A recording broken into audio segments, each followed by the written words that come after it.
Bonjour à tous, désolé pour ce petit retard. Donc, nous allons commencer cette deuxième session de Dessous de la veille pour faire un petit bilan du mois de mars 2023. Et donc, pour commencer, il y a trois éléments importants sur lesquels je voulais vous attirer votre attention. D'abord, un petit rappel concernant les problèmes qu'il y a eu sur VMware SXI et dont on a beaucoup parlé en janvier et en février 2023. J'en ai parlé déjà le mois dernier. Donc, la question qui se pose toujours, c'est finalement que s'est-il vraiment passé? De quel range logiciel s'agit-il exactement? Donc, on a beaucoup parlé de Nevada au début, après on a parlé de Royal. Le CISA aux États-Unis a notamment émis un certain nombre d'avis de sécurité en fournissant des indicateurs et des marqueurs sur les compromissions liées aux attaques sur SXI de VMware. On a aussi beaucoup parlé de SXI Arcs comme nouveau nom de range logiciel. VMware a sorti un certain nombre d'avis de sécurité, mais en gros, on ne sait toujours pas, malheureusement, ce qui s'est réellement passé et quelle est vraiment la nature du rançongiciel qui a frappé. Donc, ce qui est surprenant, c'est vraiment le silence global qui a été fait sur les suites de cette attaque. Bon, ce qui est certain, c'est que lorsqu'on regarde les différentes cartographies sur Internet, différents groupes d'attaquants et aussi et surtout des compromissions, il y a une baisse. Le mois dernier, je vous avais fait état des différences qu'on avait dans les cartographies entre les différents acteurs qui font justement cette cartographie entre Shodan, Sensis, ONIF en France et les autres. Je dirais la problématique reste exactement la même. Par contre, on a globalement les mêmes rapports. Donc, toujours beaucoup de questions sur ce sujet-là. Deuxième élément que je voulais mentionner, OneNote, donc comme vecteur d'attaque. On en a déjà parlé le mois dernier, c'est un sujet qui est relativement chaud et ça date depuis le mois de décembre, la mi-décembre. Donc, qu'est-ce qui s'est passé? Eh bien, dans la mesure où la plupart du temps, les macros sont maintenant désactivés dans l'environnement Microsoft, eh bien, les groupes d'attaquants ont cherché d'autres technologies et d'autres moyens, d'autres vecteurs d'intrusion pour rentrer dans différents systèmes. Donc, OneNote est un système qui est très intéressant, dans lequel on peut embarquer des fichiers, on peut encapsuler des fichiers, on peut encapsuler tout un tas de programmes. Et donc, c'est ce qui a commencé à être utilisé à partir de la mi-décembre. Point important, il y a à peu près 10 jours, 15 jours, Microsoft a annoncé une nouvelle feuille de route concernant M365, avec notamment le fait que les fichiers malveillants qui étaient intégrés, qui étaient embarqués dans des fichiers OneNote seront bloqués à partir du mois de, je dirais, fin avril ou courant mai. La plupart du temps, je dirais c'est quelque chose qui est positif. Bon, là, on peut regretter simplement que ça prenne autant de temps, mais on a une solution en vue et donc ça, c'est très bien. Donc, il faut simplement qu'on arrive à tenir entre aujourd'hui et puis cette date de diffusion de cette nouvelle version et ces nouveaux systèmes de filtrage. Au niveau des extensions qui vont être bloquées, eh bien, vous avez la liste en dessous. Il y a 120 extensions différentes que Microsoft propose de bloquer. Donc là-dedans, vous allez retrouver des choses qui vont peut-être vous intéresser, des choses que vous utilisez peut-être dans le cadre de vos activités. On trouve notamment des fichiers de type CMD, du CHM, on trouve du PowerShell que vous utilisez peut-être. On trouve aussi des mécanismes de type registry, les points reg.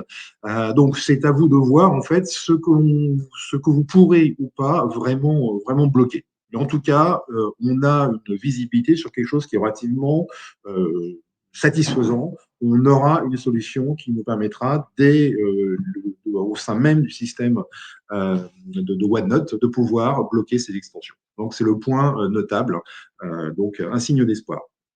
Le dernier point que je voulais mentionner, et là, c'est un événement qui est quand même assez inquiétant. Donc, on a depuis quelque temps un certain nombre de solutions de sauvegarde qui sont visées. Alors, il y a deux exemples très concrets. La première, c'est courant mars. On a Vim Backup Publication qui a été visée avec une CVE et cette CVE, eh bien, elle est exploitée. La CVE, c'est la CVE 2023-27-532. Donc, qu'est-ce que ça veut dire? Eh bien, ça veut dire que vos systèmes qui vous permettent de faire les sauvegardes peuvent être victimes d'une attaque, voire d'une compromission. Donc, bien entendu, la solution est relativement simple dans notre cas ici, c'est tout simplement appliquer les correctifs de sécurité, puisque Vim a mis en œuvre ces patchs, ces correctifs, et donc, je dirais, il suffit de les appliquer. Là, il n'y a pas vraiment de problématique liée à l'exploitation, à des opérations. La plupart du temps, les sauvegardes se font à certains moments de la journée, donc on a largement le temps d'appliquer ces correctifs de sécurité.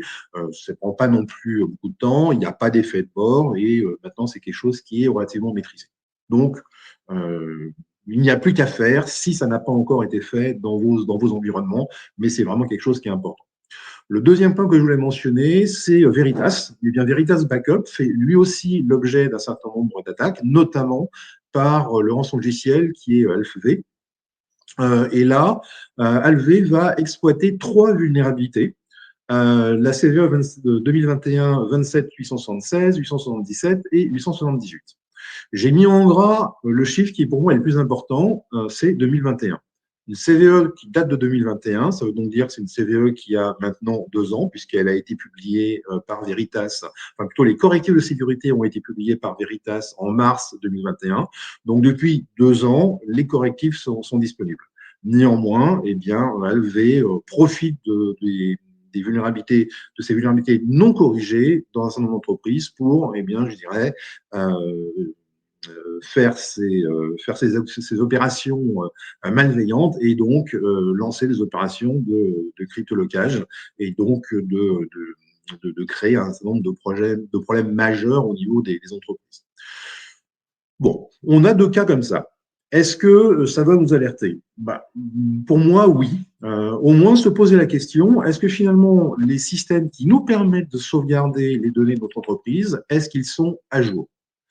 Ces systèmes, encore une fois, ils ne sont pas utilisés en permanence. Il y a forcément des moments où on peut appliquer les correctifs. Les correctifs, dans le cadre de Vim, ils sont tout récents, ils ont moins de 15 jours, mais néanmoins, ils sont efficaces. Il n'y a pas d'effet de bord, je le disais tout à l'heure. Ceux de Veritas, ça fait 2 ans qu'ils sont disponibles. S'il y avait eu des effets de bord, eh bien, je pense qu'on le sort. Donc, soit vous êtes client Vim ou Veritas, soit vous n'êtes pas client de ces solutions-là, mais au moins, posez-vous les questions. Est-ce que vos systèmes pour réaliser les sauvegardes sont à jour ou pas? Parce que là, on touche aux critiques.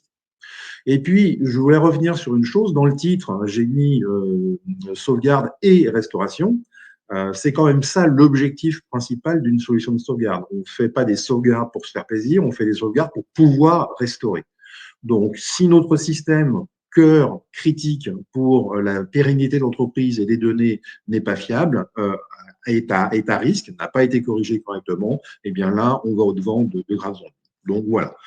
Jetez un petit coup d'œil sur ce que vous avez chez vous et puis soyez sûr que non seulement vos systèmes sont à jour, mais qu'en plus, vous avez la capacité de restaurer les données, pas simplement un fichier lorsque quelqu'un a perdu son fichier, mais de façon globale, restaurer un environnement grâce à vos solutions de sauvegarde. Deuxième point que je voulais mentionner, c'est tout ce qui concerne les patch Tuesday ou les patch Monday, parce qu'il y a aussi des correctifs de sécurité qui sortent le lundi et qui sont parus au mois de mars. Donc là, je voulais attirer votre attention sur un certain nombre d'éditeurs qui ont publié leurs correctifs. Donc là, vous avez la liste de tous ceux qui ont émis des correctifs plus ou moins importants. Et j'ai surtout voulu mettre en évidence ceux pour lesquels il y avait eu des vulnérabilités qui étaient vraiment critiques et qui pouvaient être exploitées. Donc pour cela, j'ai mis un fond un petit peu rosé qui permet de les mettre un petit peu en évidence. Donc, bien entendu, il y a eu le patch Tuesday de Microsoft, il y a eu 75 ou 76 CVE, il y en a 9 qui étaient critiques. Ça permettait de corriger 2 CVE qui étaient elles-mêmes exploitées directement par les attaquants. Et puis, SAP, encore une fois, ne jamais négliger SAP parce que c'est quand même le cœur d'un certain nombre de systèmes et environnements de production dans les entreprises. Un certain nombre de vulnérabilités qui ont été aussi corrigées en environnement Adobe. Alors là, il y a eu plusieurs systèmes, dont notamment ColdFusion, qui fait l'objet d'attaques par des groupes d'attaquants émanant de groupes d'attaquants qui sont attribués soit à la Chine, soit à la Corée du Nord. Donc, Cold Fusion est très ciblé en ce moment. Et puis, Fortinet et SonicWall, qui sont quand même des points d'entrée. J'ai déjà mentionné le mois dernier que ces systèmes-là doivent être pris de façon très sérieuse dans la mesure où ce sont des points d'entrée dans les différentes entreprises. Et donc, des vulnérabilités sur Fortinet qui sont exploitées. Bien entendu, les correctifs de sécurité sont disponibles. Je dirais, il n'y a plus qu'à les appliquer dans la mesure où vous avez une exploitation et une opération, des opérations de sécurité et je dirais une exploitation qui est digne de ce nom et qui vous permet de mettre en place ces mécanismes de protection. Même chose pour SonicWall, ça c'était en début de mois de mars, une vulnérabilité critique qui a commencé à être exploitée par d'autres groupes d'attaquants. Et puis, outre quelque chose qui est un peu plus rare, mais qu'on a vu ce mois-ci, à savoir Intel et AMD qui ont publié des correctifs de sécurité. Il y a aussi eu dans le monde de l'informatique industrielle, Schneider et Siemens qui ont publié un certain nombre d'avis de sécurité, surtout au niveau de Siemens, avec notamment 4 avis critiques qui étaient vraiment qui sont à prendre en considération. Là, effectivement, ça prend toujours un petit peu plus de temps. Mais voilà globalement au niveau des patch Tuesday et au niveau des grandes vulnérabilités qu'il y a eu lors du mois de mars. Troisième point que je voulais mentionner, c'est les fameux non-exploited vulnerabilities du CISA. Donc, au mois de mars, on en a eu 19 qui ont été publiés. J'ai rajouté la 20e qui date du début de la semaine sur Zimbra. Mais on voit là, je dirais, une liste de vulnérabilités qui sont couramment exploitées. Et c'est pour ça que le CISA on a fait mention, avec 2 ou 3 phases pour la publication de ces vulnérabilités, et notamment fin mars, un gros paquet de vulnérabilités qui était exploité et qui a été mis en évidence par le CISA. Donc là, qui se base sur des incidents sur lesquels le CISA travaille. Mais donc là encore, on voit que des classiques, Zoho, Microsoft, Fortinet, Adobe, Microsoft, Samba et Apple ont fait l'objet d'exploitation de vulnérabilités, donc généralement avec compromission assez profonde au niveau du système d'information. En termes d'action, globalement, la réponse est relativement simple. Il suffit de patcher. Par contre, j'attire votre attention sur, au milieu, les CVE de 2013 et de 2014. Alors oui, 2013, ça veut dire que c'est une CVE qui a 10 ans. Donc, ça concerne Microsoft Explorer. Là, c'est pas la peine de chercher à appliquer des correctifs de sécurité. Il n'y en a plus. Donc, la seule solution, c'est tout simplement de décommissionner Internet Explorer si jamais vous en avez encore en interne, parce que là, il y a des cas d'exploitation de vulnérabilité. Malheureusement, peut-être que vous avez des applications qui sont un petit peu anciennes ou qui ont des technologies qui nécessitent toujours d'avoir Internet Explorer. Là, la question à se poser, c'est comment est-ce que l'on peut faire pour continuer à utiliser Internet Explorer de façon sécurisée. Donc, il y a plusieurs technologies qu'on peut utiliser, des modes de compatibilité avec Edge, par exemple, ou alors tout simplement avoir dans un container, dans une VM, des environnements qui utilisent Internet Explorer, ce qui fait que si jamais il y a une compromission, eh bien, ça ne sortira pas de ce container. Voilà un petit peu les points et les grandes vulnérabilités qu'on pouvait avoir à l'esprit. Et je voudrais terminer avec la troisième de la ligne qui concerne GLPI. Donc GLPI, c'est un logiciel qui est assez couramment utilisé dans des entreprises de taille moyenne, voire des petites entreprises, qui permet de faire de la gestion de tickets d'incidents, de la gestion d'inventaire, de parc. Une solution qui est open source, qui est très bien, mais qui malheureusement, au mois de septembre de l'année dernière, a fait l'objet de correctifs et surtout d'attaques assez massives, pour ceux qui s'en souviennent. Et donc, si le CISA nous remet sur la table cette vulnérabilité de GLPI, ça veut dire tout simplement il doit y avoir une nouvelle vague d'exploitation de cette vulnérabilité. Donc, si jamais vous avez toujours des systèmes de GLPI qui sont connectés directement sur Internet et que vous ne les avez toujours pas corrigés, vous n'avez toujours pas appliqué les correctifs de sécurité, là, clairement, il y a urgence. Je voulais aussi revenir sur un autre point qui est le tableau que j'ai présenté le mois dernier parce que j'ai eu des questions qui m'ont été posées par différents canaux. Et donc là, l'idée, pour repréciser, c'était de vous donner l'origine des groupes d'attaquants, en fonction des différentes attributions. Donc là, vous avez les différents codes pays, hein, la Chine, la Colombie, la Géorgie, l'Inde, l'Iran, la Corée du Nord, etc. etc. Et puis les noms ou les familles qui sont donnés par ces différents comment dire, ces différents éditeurs que vous avez sur la gauche, donc CrowdStrike, FireEye, Mondiant, etc., pour ce qui vous permet finalement de savoir assez rapidement comment est-ce que l'on peut attribuer tel ou tel groupe d'attaquants à un pays, donc finalement pour savoir un petit peu l'origine et aussi avoir une idée un peu plus précise sur les techniques qui vont être utilisées. Donc voilà un petit peu ce tableau qui permet, encore une fois, par famille, de savoir quelle est l'origine des attaquants qui vous ciblent. Autre point que je voulais mentionner, la directive nationale de cybersécurité, de stratégie nationale de cybersécurité qui a été publiée tout début du mois de mars par la Maison Blanche, donc avec 4 chiffres à retenir, 39, 5, 27 et 51. Donc non, ce ne sont pas les chiffres du tirage du loto de demain soir. De toute façon, avec le 51, ça ne pouvait pas le faire. Mais simplement pour dire que c'est un document qui fait 39 pages. Il y a 5 piliers que je vais détailler juste après. 27 objectifs dans cette directive cette stratégie de sécurité. Et puis un point qui est que dans ce document, il y a 51 mentions des infrastructures critiques. Alors, on peut traduire ça chez nous par le fait qu'on va parler des OIV, mais non, il n'y a pas que les OIV, il y a aussi les EE, enfin, ce qu'on appelait les ESE auparavant. Et donc, tout ça, c'est pris en compte. Donc les 5 piliers, rapidement, il s'agit de défendre les infrastructures critiques, d'être capable d'interrompre et de perturber les activités des acteurs de la menace, donc des groupes d'attaquants. Le troisième pilier qui est important, notamment parce que en ce moment c'est le FIC, hein, et je vous parle depuis Lille, et donc faire en sorte que le marché se structure et aller vers une amélioration en termes de résilience, un mot qui m'est particulièrement cher.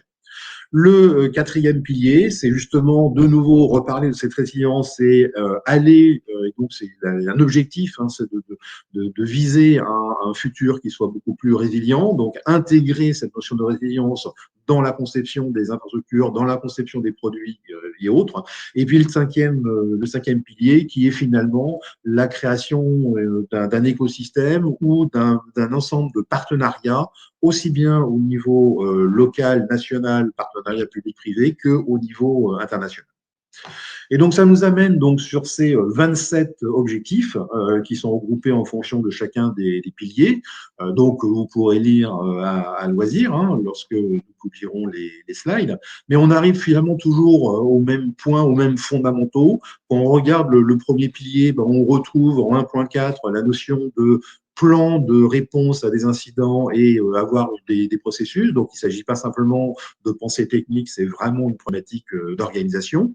Le deuxième pilier qui, je vous rappelle, concernait la possibilité de perturber le fonctionnement des groupes d'attaquants, eh bien, c'est la notion de pouvoir contrer les attaques de type ransomware, être capable d'intervenir en amont, pouvoir avoir un partage d'informations et des mécanismes d'alerte qui soient activés le plus tôt possible.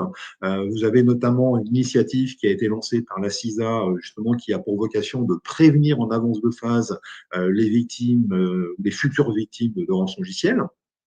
Le troisième pilier, sur lequel je vais m'arrêter un peu plus longtemps, parce que dans le 3.3, il y a quelque chose qui est particulièrement intéressant et qui fait couler beaucoup d'encre depuis que ça a été paru, mais il y avait déjà ce genre de sujet qui a été évoqué dans un certain nombre d'associations et de groupes de travail en matière de cybersécurité. C'est le fait qu'on souhaite, dans la directive nationale cette stratégie nationale de cybersécurité, on souhaite rendre responsables les éditeurs et les constructeurs des différents défauts, des différentes vulnérabilités qu'ils embarquent. Donc finalement, il ne s'agirait pas simplement de se dire on va continuer à subir tous les Patch Tuesday depuis maintenant quasiment 19 ans et demi que ça existe, eh bien, on va continuer à subir ces CVE, ces correctifs qu'il va falloir appliquer dans la nuit du mardi au mercredi ou dès le mercredi matin tous les mois, eh bien, c'est d'aller plus loin et d'exiger d'avoir des éléments supplémentaires et des axes d'amélioration de la part de ces différents éditeurs. Et là, ça ne couvre pas simplement que, je dirais, les grands éditeurs auxquels tout le monde pense quand on parle de Patch Tuesday, ça concerne en fait tous les éditeurs. Donc, si vous vous souvenez de la directive sur la CRA, le Cyber Resilience Act qui a été promulgué au niveau des instances européennes, eh bien, on arrive un petit peu à la même chose en se disant, bah voilà, il faut rendre responsables ceux qui conçoivent des produits. Et puis, sur les piliers 4 et 5, et bien là, on va retrouver la notion d'écosystème digital, numérique, la notion d'amélioration au niveau de la résilience, et donc embarquer dès le départ des mécanismes de résilience pour faire en sorte que le niveau de qualité des produits, mais aussi des futures architectures, nous permettent de résister aux attaques d'aujourd'hui, mais aussi aux attaques de demain. Et puis le dernier pilier, qui est la notion de partenariat. Donc là, comme je disais tout à l'heure, on a à la fois du partenariat public-privé, on a à la fois du partenariat avec des acteurs internationaux, avec des associations, avec des groupes, des forums qui travaillent dans le domaine du traitement d'incidents, qui travaillent dans le domaine des actions et avec les services notamment de police et de justice, et finalement aussi rendre les États responsables de ce qui se passe chez eux. Donc c'est vraiment une approche globale. Voilà un petit peu sur ces trois slides que je voulais vous présenter sur la stratégie nationale de cybersécurité. Et puis, pour finir, je voulais finir avec deux petits bonus. Un premier bonus qui est un outil du CISA, donc qui s'appelle Decider. Donc non, il n'y a pas une faute d'orthographe, ce n'est pas décidé que je voulais écrire, c'est bien Decider. Donc c'est un outil qui va vous permettre et vous faciliter le travail lorsqu'il s'agit de lier un groupe d'attaquants ou des opérations malveillantes que vous voyez au modèle du MITRE ATT&CK. Donc, vous avez un petit mécanisme qui, grâce à des questions, à des formulaires, vous permettent d'aller et de retrouver plus facilement quels sont les TTP, les tactiques, les techniques et les outils qui sont utilisés par les groupes d'attaquants. Et ça vous permet de faire cette photographie et de l'intégrer au niveau de vos outils de threat intel. Vous avez sur la droite un certain nombre de liens qui vous permettront de retrouver à la fois l'outil et puis des vidéos sur YouTube qui ont été faites justement et notamment par le CISA pour vous aider à comprendre et comment bien prendre en main cet outil. Vous avez un petit moteur de recherche et c'est compatible avec le modèle entreprise version 11 et version 12. Et puis, dernière chose que je voulais mentionner, un autre bonus, c'est donc un rapport qui a été fait par les équipes de Black Noise d'Erium sur l'efficacité de la détection des attaques.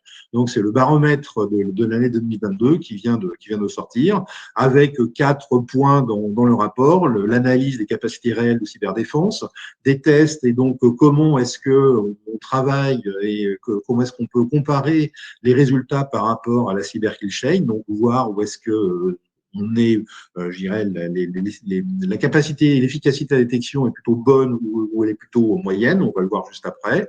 Un peu, enfin, 3 éléments en matière d'éléments de synthèse et les grandes leçons qu'on peut retenir de 2022. Et puis, quels sont les axes d'amélioration vers pour une meilleure capacité de détection.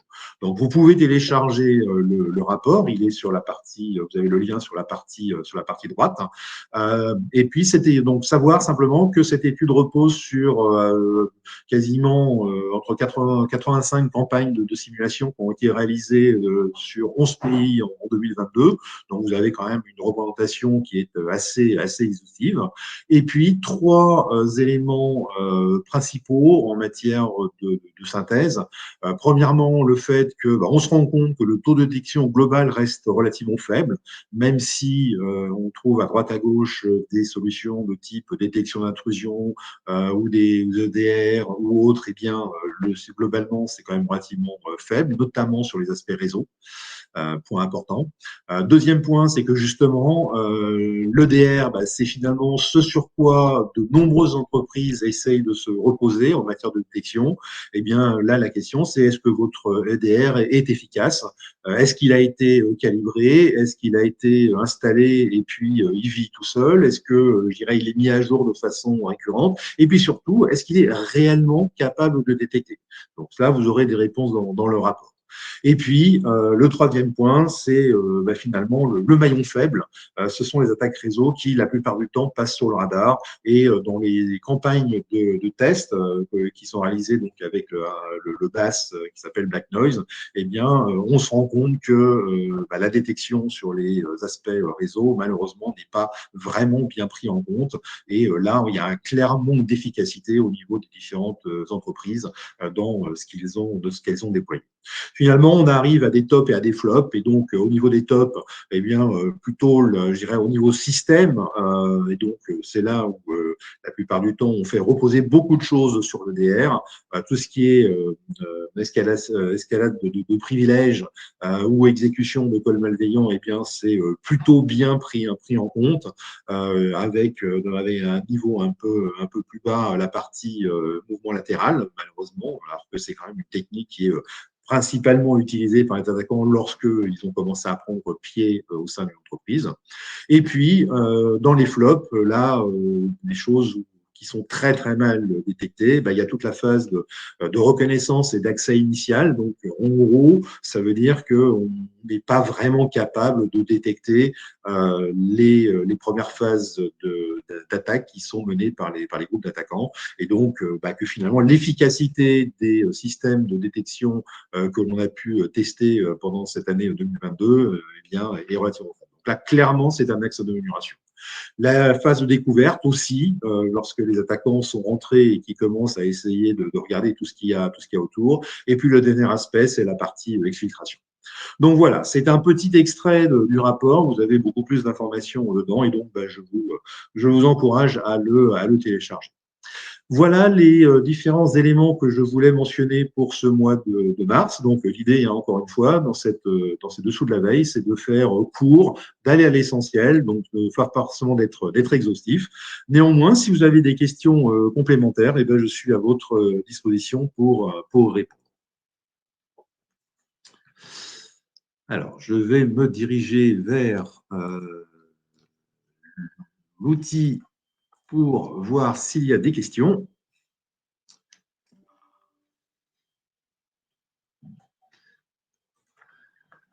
Alors, je cherche. Alors, dans la directive, y a-t-il une notion de maturité comme dans le modèle Zero Trust de la CISA? Alors, oui et non. Je dirais ce n'est pas forcément mis de façon très explicite. Par contre, ce qui est sous-entendu, et on le voit dans l'application, c'est un petit peu comme dans la loi et dans les décrets d'application. Au niveau de la partie application, il y aura justement des seuils, des jalons et des niveaux de maturité qui devront être atteints par les différentes entités de l'État américain, donc ce qui peut s'étendre, mais aussi au niveau des attentes et des exigences qu'il y aura vis-à-vis des différents éditeurs. Est-ce que la directive intègre les aspects cloud des activités de développement logiciel Alors, oui et non. Le cloud, oui. Par contre, il ne rentre pas de façon très détaillée sur les aspects DevSecOps parce que finalement, c'est plus de l'implémentation qu'autre chose. Et donc, ça ne descend pas aussi bas. Pour la priorité des efforts de remédiation, est-ce que Mitratak et CISA sont-ils reliés afin d'obtenir une corrélation entre technique et les CVSS? Donc, en gros, les CVSS, pour ceux qui ne connaissent pas, c'est, je dirais, le niveau de gravité d'une vulnérabilité qui est exprimé entre une valeur comprise entre 0 et 10, 10 étant extrêmement critique. Alors, non, il n'y a pas vraiment de liens qui sont faits entre les deux. Et je dirais, ça fait partie justement des améliorations qui sont en cours d'étude dans des organismes comme le FIRST, par exemple, avec le PSS qui a pour vocation, je dirais, d'améliorer la perception que l'on peut avoir d'un CVSS. On peut très bien avoir des CVSS qui sont de niveau 10 avec une possibilité de prise de main complète et de compromission totale d'un système, mais les conditions d'exploitation sont tellement compliquées que finalement, il y a peu de chances que ça se produise. Donc voilà un petit peu l'une des idées qu'il peut y avoir et c'est pour ça que le CVSS est en train d'évoluer, il est en train d'être complété avec le PSS. Dans le tableau sur les conventions de dommages des groupes d'attaquants, pourquoi est-ce qu'il y a beaucoup de cases vides? Alors ça, c'est une très bonne question. Alors, il y a des cases vides, tout simplement parce que les éditeurs que je mentionnais sur la partie gauche, en fait, ne prennent pas tous en compte les différents groupes d'attaquants. Et certains se spécialisent. Et puis, bah, finalement, il y en a d'autres qui ne font pas exactement les mêmes attributions.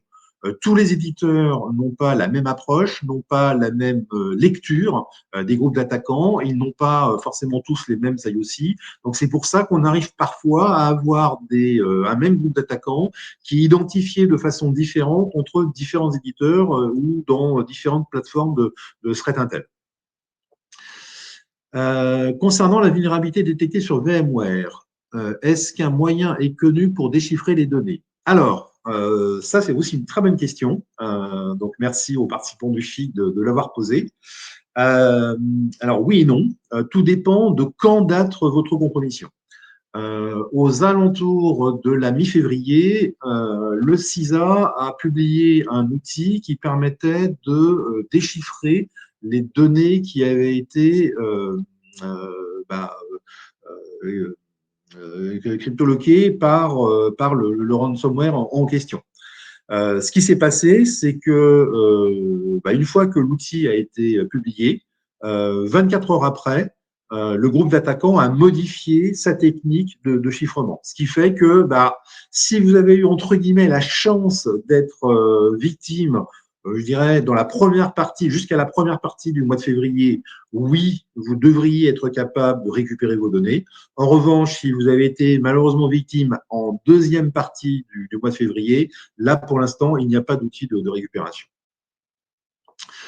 Autre question du FIC, dans les known exploited vulnerabilities du CISA, est-ce que c'est la liste de toutes les attaques qui ont lieu au mois de mars? Alors, la réponse est non. Mais c'est souvent une question qui est posée. Non, il n'y a pas eu que 19 attaques au mois de mars. Le CISA, en fait, publie en se basant sur les interventions que ces équipes ont eu à faire ou que d'autres équipes de traitement d'incidents ont eu à faire dans les différentes entreprises ou administrations, ils font ressortir quelles ont été les origines des exploitations par les groupes d'attaquants.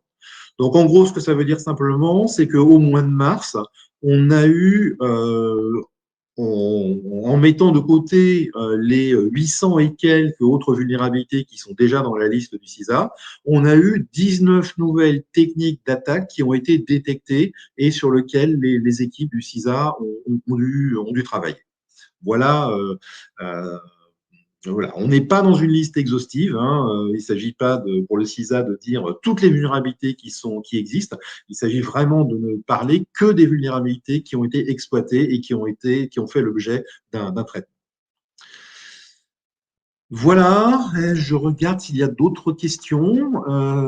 Je n'en vois pas d'autres. Et donc, comment est-ce que la présentation sera accessible? En fait, elle sera accessible sur le site sur lequel vous vous inscrivez pour participer à ces dessous de la veille. Voilà. Écoutez, s'il n'y a plus d'autres questions, je vous remercie de votre attention. Et puis, je vous donne rendez-vous le mois prochain, même chose, le premier jeudi du mois, aux alentours de 18 heures. Et encore une fois, je m'excuse pour les petits problèmes techniques qu'il y a eu au départ. Ça ne pourra qu'aller mieux la prochaine fois. Merci et à bientôt, au mois prochain. Au revoir.